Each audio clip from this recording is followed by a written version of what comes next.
Madam ఇక్కడ అసలు sections ఏం ఫైల్ అయినాయి మేడం? అంటే అది ఒక క్రిమినల్ కేస్ అని అంటూ ఉన్నారు. సెక్సువల్ అబ్యూజ్ అని ఉందంటున్నారు. సో, యాస్ ఎ లాయర్‌గా మీరు కొన్ని ఇంటర్నేషనల్ వైడ్ గూడా కేసెస్ కొన్ని పెద్ద పెద్ద కేసెస్ తీసుకున్నారు. సో, మీకేమనిపించింది? అసలు ఏం సెక్షన్స్ ఉన్నాయి? మీ మీద వచ్చిన అభియోగం అసలేంటి సెక్షన్? సెక్సువల్ అబ్యూజ్ అంటే ఒక మనిషి ఎదురుగా ఉన్నప్పుడు, ఆ హ్మ్. మనిషిని నువ్వు అలా ఉన్నావు, ఇలా అబ్యూజ్ అవుతదేమో. ఒక మనిషి టీవీలో మనం మాట్లాడుకుంటున్నాం. Right to speech and expression article 19 రాజ్యాంగం మనకు కల్పించిన హక్కు. సరే హ్మ్. మనకు ఆ హక్కు కల్పించింది కదా! అని మనం ఏమంటే అది మాట్లాడకూడదు. మన లిమిట్స్‌లోనే మాట్లాడాలి. హ్మ్. సో, అది కొంత పరిధి ఉంటది. సో, మనం ఏం మాట్లాడినాము? మీరు అలా అనడం కరెక్ట్ కాదమ్మా. లేకపోతే అని దాని గురించి మనం ఆవిడ ప్రశ్నకి మనం సమాధానం చెప్పాం. నేను ఒళ్ళంతా బట్టలిప్పుకున్నా సరే నా భర్తకి తప్ప వేరెవ్వరికీ ఫీలింగ్స్‌కి రాకూడదు. మిమ్మల్ని మీరు కంట్రోల్ చేసుకోవాలి కదా! అని. హ్మ్. అందరూ కంట్రోల్ చేసుకుంటారు. కొందరు కంట్రోల్ చేసుకోలేరు. దానివల్ల తప్పిదాలు జరుగుతున్నాయి. వాళ్ళని కంట్రోల్ నాకు అర్థం కావట్లేదు. ఈమెను చూస్తే నాకు మహాత్మా గాంధీ గారు గుర్తొచ్చారు. మహాత్మా గాంధీ గారు ఒక ఓకే. పుస్తకంలో రాస్తారు చూడండి. ఆయనకి సంబంధించిన 'మై ఎక్స్‌పెరిమెంట్స్ విత్ ట్రూత్‌లో' నేను నగ్నంగా పడుకున్నాను. ఇద్దరు కన్నెపిల్లల మధ్యలో నేను ఒంటి మీద బట్టలు లేకుండా పడుకున్నాను. నాకే ఫీలింగ్స్ రాలేదు. నాకు నేను కంట్రోల్‌గా ఉన్నానని. ఆయన కంట్రోల్‌గా ఉన్నానని చెప్పడానికి ఇద్దరు కన్నె పిల్లల్ని, చిన్న పిల్లల్ని పక్కన పడుకోవడం ఎంత తప్పండి. మరేంటో సమాజం, ఏంటో సొసైటీ 10 మందికి దార్శనికతగా ఉండాల్సినటువంటి నాయకులు హ్మ్. దీన్ని చేసింది తప్పనో మరి ఆయన నిగ్రహ శక్తిని పరీక్షించుకోవడానికి ఆయన వస్త్రం లేకుండా ఉంటూ చేసిన పని ఈ రోజు గారు చెప్తున్నారు. నేను నగ్నంగా ఉంటాను. మీకెవ్వరికీ ఫీలింగ్స్ రాకూడదంట. ఇదేంటో మీరు ఆయనకి ఫీలింగ్స్ రాకూడదా? వస్తుందా? అని టెస్ట్ చేసుకున్నాడు. ఈవిడ సొసైటీకి ఫీలింగ్స్ రాకూడదని నిర్ధారించేస్తుంది. నేను నగ్నంగా ఉన్నా మీకేం అనిపించకూడదు. మీకెలా అనిపిస్తది? నా భర్తకే అనిపించాలని. సో, హ్మ్. What ever it may be అండి. బతుకు తెరువుకి పని చేయొచ్చు తప్పులేదు కానీ, హ్మ్. ఇలాగా ఇలాగ ఛాన్సెస్ కోసం, ఇంకోటి కోసమో చేయండి. అది వాళ్ళ వృత్తి, ప్రవృత్తి. కానీ ఎవరన్నా ఏంటమ్మా అన్నప్పుడు సరేలెండి అది మా బతుకు తెరువు. ఇంకేం చేస్తాం మా కర్మ హ్మ్. అనుకోవడమో, లేదో నేను చేసే తప్పేంటి? మీకేంటి? మీకేంటి? అని మాట్లాడితే ఈరోజు నక్సలిజాన్ని సపోర్ట్ చేసినోళ్ళు తప్పు. హ్మ్. మావోయిజాన్ని సపోర్ట్ చేసినోళ్ళు తప్పు. మనమేమి గన్ పట్టుకోము. పోనీలే పాపం అంటేనే తప్పు. వాళ్ళ మీద జాలి పడకూడదు. సో, ఇన్ని రూల్స్ అండ్ రెగ్యులేషన్స్ పెట్టేస్తారు కదా! చట్టాలు. మరి అవును. ఈ రకంగా తప్పు చేస్తూ బట్టలు ఈ పోకడతో వేసుకుంటూ ఇదే కరెక్టు, ఇదే కరెక్టు అనే వాళ్ళని సపోర్ట్ చేసినోళ్ళకి ఒక రకంగా, వ్యతిరేకించినోళ్ళకి వేరొక రకంగా. హ్మ్. సొసైటీ దీనివల్ల పాడైపోతుంది కదా! తప్పు గదా! ఇప్పుడు మీరు వేసుకునే బట్టలు మా పిల్లలు అడుగుతున్నారు. కొనివ్వకపోతే ఏడుస్తున్నారు. హ్మ్. గొడవ పడుతున్నారు. మా అమ్మ సరిగ్గా చూసుకోవట్లేదు, డబ్బులు ఖర్చు పెట్టట్లేదు అంటూ చాలా మంది సూసైడ్‌లు చేసుకునే పరిస్థితులకు వెళ్ళిపోతున్నారు.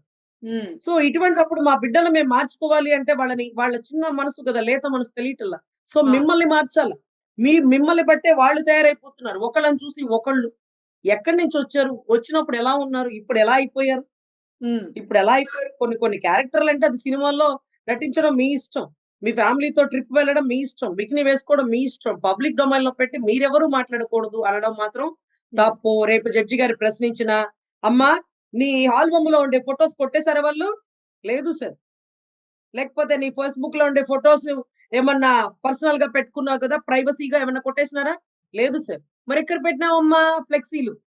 లేకపోతే పబ్లిక్ డొమైన్‌లో పెట్టినావు కదా! ట్విట్టర్‌లో, ఫేస్‌బుక్‌లో చూడండి నా అందం చూడండి. అసలు భంగిమలు, ఆ హ్మ్. భంగిమలు, ఆ హావభావాలు వీటికే సగం జనాలు ఫిదా అయిపోతారు. హ్మ్. అసలు చీర మీదే చిరాకు పుట్టేంత దరిద్రంగా చీర కట్టి, ఇటు చూపిచ్చి, అటు చూపిచ్చి అంత మాత్రం కట్టడం ఏముందికి? ఇప్పుడు మీలాగా నాలాగా పంజాబీ డ్రెస్ ఏసుకుంటే సంస్కృతిని కాపాడినట్టు కాదా? చీర కట్టే కాదండి. ఒళ్ళంతా కప్పుకున్న బట్టలు ఏవైనా సరే, సరే కప్పుకోకపోతే కొంత కంఫర్ట్‌ని బట్టి మీరు చున్నీనో, ఇంకోటో ఎక్స్‌పోజ్ చేసుకోండి. అంతేగాని ఒళ్ళంతా చూపించి పబ్లిక్ డొమైన్‌లో పెట్టి అసలు పదం నేను నగ్నంగా ఉన్నా మీరెవ్వరికీ ఫీలింగ్స్ రాకూడదు. నేను గౌరవ జడ్జి గారి ముందు ఇదే ఫస్ట్ పదం పెడతాను. హ్మ్. అయ్యా! ఇలా ప్రస్తావించినారావిడ. మరి ఫీలింగ్స్ రాకుండా ఉంటాయా? అయ్యా! హ్మ్. వేరెవరికైనా ఆడబిడ్డ నగ్నంగా ఉన్నప్పుడు కూడా నిగ్రహ శక్తి ఉంటుంది కదా! ఉండాలి. కానీ మనకుంటుంది. అందరికీ ఉండదు కదా! అలాంటి స్టేట్‌మెంట్‌లు ఆవిడ ఒక పబ్లిక్ ఫిగరు లేకపోతే ఒక పబ్లిక్‌లో ఉన్న గుడ్ విల్ ఉన్న ఆవిడ, లేకపోతే ఒక సొసైటీలో నిబద్ధతగా ఉన్న ఆవిడ అలాంటి స్టేట్‌మెంట్‌లు ఇవ్వచ్చా? తప్పు గదా! సరే హ్మ్. అలా ఇచ్చేసింది అయిపోయింది. అతనెవరో మాట్లాడినాడు. ఎవ్వరు రియాక్ట్ అవ్వల. ఆవిడెందుకు రియాక్ట్ అయ్యారు? గుమ్మడికాయల దొంగ భుజాలు తడుముకున్నట్టుగా. హ్మ్. ఆవిడెందుకు అంత తాపత్రయపడింది? అంటే ఆవిడ పబ్లిక్‌లో ఒకటి హీరో, హీరోలాగుంటాడు. 'గబ్బర్ సింగ్' కూడా హైలైట్ అవుతాడు. అంటే హీరోను హౌల్ అవుతాడు. 'గబ్బర్ సింగ్' ఆ సినిమాలో 'షోలే' సినిమా అనుకుంటా అండి. 'షోలే' సినిమాలో హీరో పేరు నాకు తెలీదు గానీ, హీరో మాత్రం అమితాబ్ బచ్చన్. కానీ 'గబ్బర్ సింగ్' ఎవరో నాకు తెలీదు గానీ, 'గబ్బర్ సింగ్' పేరు హైలైట్ అయింది. అంటే హ్మ్. దాని అర్థం ఏంటంటే, మంచి చేసే వాళ్ళకంటే చెడు ఎక్కువవుతది. అదే మనకి 'చిరంజీవి' గారు ఒక సినిమాలో చెప్తారు. నేను ఒకరికి సహాయం చేసి, ముగ్గురికి సహాయం చేయమంటే ఎంతమందికి సహాయం చేసినా ఒక్కరు చేయలేదు. హ్మ్. తెలుసో తెలియకో రోడ్డు మీద ఒక చిన్న సమస్యను కొని తెచ్చుకున్నట్టు అయిపోయింది. కానీ దీని గురించి మాత్రం అందరూ వెంటబడుతున్నారు నన్ను. హ్మ్. అంటే మనకెవరికీ తెలీదు. పొరపాటున ఒక పదం స్లిప్ అయినా, లేకపోతే ఒక మాట అన్నా, సో ఇంతమంది గ్యాదర్ అవుతారు. సో దాన్ని బట్టి మనకేం అర్థం అవ్వాలంటే, మంచి కంటే చెడే ఎక్కువ స్ప్రెడ్ అవుతుంది. హ్మ్. సో చెడుని కూడా స్ప్రెడ్ చేస్తూ వాళ్ళకి వాళ్ళు ఫేమ్ తెచ్చుకుంటున్నారు. చెడైతేనే, మంచైతేనే పబ్లిక్‌లో నలుగుతున్నామా లేదా? గుర్తుందా లేదా? ఆది మందు తాగితే కిక్కేముంటుంది? నన్ను చూస్తే కదా రావాలి కిక్. హ్మ్. సో, అది ఎంతవరకు కరెక్ట్ అండి. 'జబర్దస్త్‌లో' కూడా మీరు చూస్తారు చాలా మంది ఆడవాళ్ళని క్రిటిసైజ్ చేయడం, హ్మ్. ఆడవాళ్ళ అంటే లావుగా ఉన్నారు, నల్లగా ఉన్నారు, కర్రీగా ఉన్నారని భర్త పక్కింటి దగ్గరికి వెళ్ళడం, హ్మ్. లేకపోతే ఇలా చేయడం, భర్త భార్యని కొట్టడం, ఇయన్నీ కూడా చూస్తుంటే హ్మ్. కాసేపు నవ్వుకున్నా, అర్రె! నిజంగా భర్త అదే ఒక భార్య లావుగా ఉంటే పాపం భలే బాధపడతదేమో, ఇలా అనిపిస్తా ఉంటదండి మనసుకి. అవును. కొంత అవును.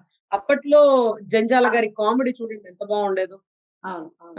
కానీ ఇప్పుడేమైపోయింది కామెడీ అంటే ఆడదాని మీదే పడి ఏడవాలి కామెడీ అంటే. అవును. 'హైపర్ ఆది' గారు ఎలా బాబుష్‌ని ఫేమస్ కామెడీ అయ్యారు? కింద చేశారు. హ్మ్. 'హైపర్ ఆది' గారు ఎలా ఫేమస్ అయ్యారు? 'చమ్మక్ చంద్ర' గారు ఎలా ఫేమస్ అయ్యారు?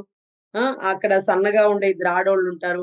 ఒక ఆవిడ చచ్చిపోయిన శవంలాగుంటది. ఒక ఆవిడ శవానికి బొట్టు పెట్టినట్టుంటది. అంటూ వాళ్ళ గురించి మాట్లాడడం. ఒకరు బాగా సన్నగా ఉంటారండి. కొంత థైరాయిడ్ సమస్య ఉన్నప్పుడు కొంత అవును. సన్నమైపోతారు. కొంత లావైపోతారు. నాకు అది ఎప్పుడో ఒక నేను ఒక రైల్వే స్టేషన్‌లో వెయిటింగ్ హాల్‌లో ఉన్నప్పుడు 'జబర్దస్త్' స్కిట్ వస్తుంటే నా పక్కన చాలా లావుగా ఉన్న ఆవిడ కూర్చున్నారు. పాపం ఆవిడ 'జబర్దస్త్‌ది' చూస్తుంటే దాని మొగుడు అక్కడ ఆవిడ మొగుడనమాట 'చమ్మక్ చంద్ర' కాలుతో కొడుతున్న "నువ్వు కదిలినా పోవేంటే? నీలాంటిదాన్ని కోసినా పోవేంటే? అబ్బా! నాకంట గట్టారు ఇంత బండదాన్ని" అది ఇది అంటూ ఏదో కామెడీ జరుగుతుంటే ఆవిడ పాపం చాలా హ్మ్. బాధగా తలదించుకొని అక్కడి నుంచి లేచి వెళ్ళిపోయారు. నాకే అవును. అవును. సిగ్గనిపించింది. సో, అట్లా కొంత బాధుంటదండి. బాడీ ఇంపాక్ట్ షేమింగ్ అనేది చూపిస్తాయి. చాలా అవును. చాలా తప్పు. ఒక్కొక్కసారి మనిషి నెగెటివ్‌లోకి తీసుకువెళ్ళిపోతారు. అవును. మనిషిని మనం చూడగానే బాగున్నారా? ఆ! ఆ! సరే అంటే అయిపోతది. ఏంటది సన్నబడిపోయారు. అరెరెరే! ఏంటి పాడైపోయారు. అరెరే! ఏంటి నల్లబడిపోయారు. మనకెందుకు వాళ్ళెలా ఉన్నారో వాళ్ళకి అద్దంలో తెలీదా? అవును. మనమేమైనా సలహాలిచ్చే డాక్టర్లమా? అవతలోళ్ళని క్రిటిసైజ్ చేయడమే మనకి లక్ష్యం అన్నమాట. హ్మ్. సో, ఇలాంటి వాళ్ళని మనము కంట్రోల్ చేయాలి. చిన్న చిన్న తప్పిదాల్ని మన సొసైటీలో మన వంతు బాధ్యతగా మార్పు తీసుకురావాలి. హ్మ్. గౌరవ చేసినటువంటి కేసుని ఏదైతే ఉందో, హ్మ్. నేను దానికి కౌంటర్ ఇవ్వడానికి, లేకపోతే నోటీస్‌కి రిప్లై ఇవ్వడానికి అందరికి అడ్వొకేట్‌నే పెట్టి ఖర్చుంటది. నాకు అడ్వొకేట్ ఖర్చు కూడా లేదండి. నా నోటీస్‌కి రిప్లై నేనే ఇచ్చేసుకుంటాను. అవసరమైతే కోర్టేసుకొని వాదిస్తాను. అవసరం అయిపోయాక కోర్ట్ తీసేసి కోర్ట్ బోన్ ఎక్కేస్తాను. హ్మ్. No issue. కానీ గౌరవ జడ్జి గారికి మన సంస్కృతి మనం కాపాడుకోవాలి.